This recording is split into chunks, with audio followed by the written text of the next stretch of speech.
նկատեց մեքենայի մեջ գտնվող մարդասպանին։ Նա անմիջապես սեղմեց կոճակը, եւ հեռուստացույցի էկրանը դանդաղ ցած իջավ։ Օգնականը հանկարծակի հարվածեց էկրանին։ Նախագահը շարժվեց մարդասպանին վնասազերծելու համար, բայց նրան մի կողմ դրեց։ Օգնականը շտապեց զենքը վերցնել, որն ընկել էր նախագահի կողքին։ Նախագահը վերցրեց զենքը, բայց տատանվում էր ձգանը քաշել, մինչդեռ ավելի շատ մարդասպաններ մոտեցան։ Մարդասպաններից մեկը գրակեց նախագահական մեքենայի վրա։ Նախագահը պատահաբար խոցեց վարորդին։ Նախագահն անմիջապես վերցրեց ղեկը։ Մարդասպանը նորից նշան բռնեց նախագահի մեքենային։ Հանկարծ նրանց ընդառաջ սլացավ հրշեջ մեքենան։ Դա այլ ոք չէր, քան Մեծ Բրիտանիայի վարչապետը։ Նա բացեց դուռը, թռավ նախագահի մեքենայի վրա եւ իր ձեռքը վերցրեց ղեկը։ Նախագահը մարդասպանին դուրս գցեց մեքենայից։ Նախագահը պատրաստվում էր հանգստանալ, երբ պատահաբար իջեցրեց ապակին։ Վարձու մարդասպանը ուսին դրեց հրթիռային նետիչը եւ նշան բռնեց նրա վրա։ Նախագահն անմիջապես փակեց ապակին։ Բարեբախտաբար նախագահի լիմուզին ուներ պայթյունակայունության բացառիկ պաշտպանություն, բայց մարդասպանները շարունակեցին իրենց անխնա հետապնդումը։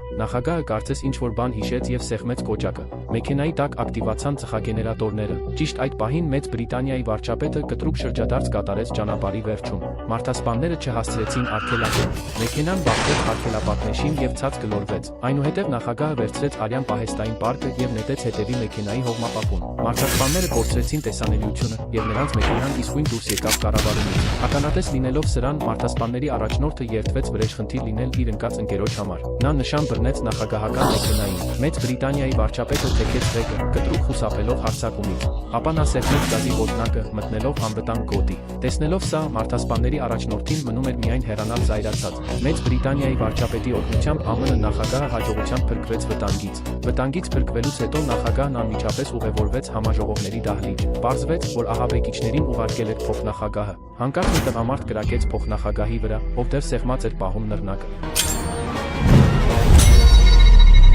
Բոլորը ցած։ Մեծ Բրիտանիայի վարչապետը շտապեց պաշտպանել նախագահին։ Այդ պահին հարձակվողը մոտեցավ վարչապետին։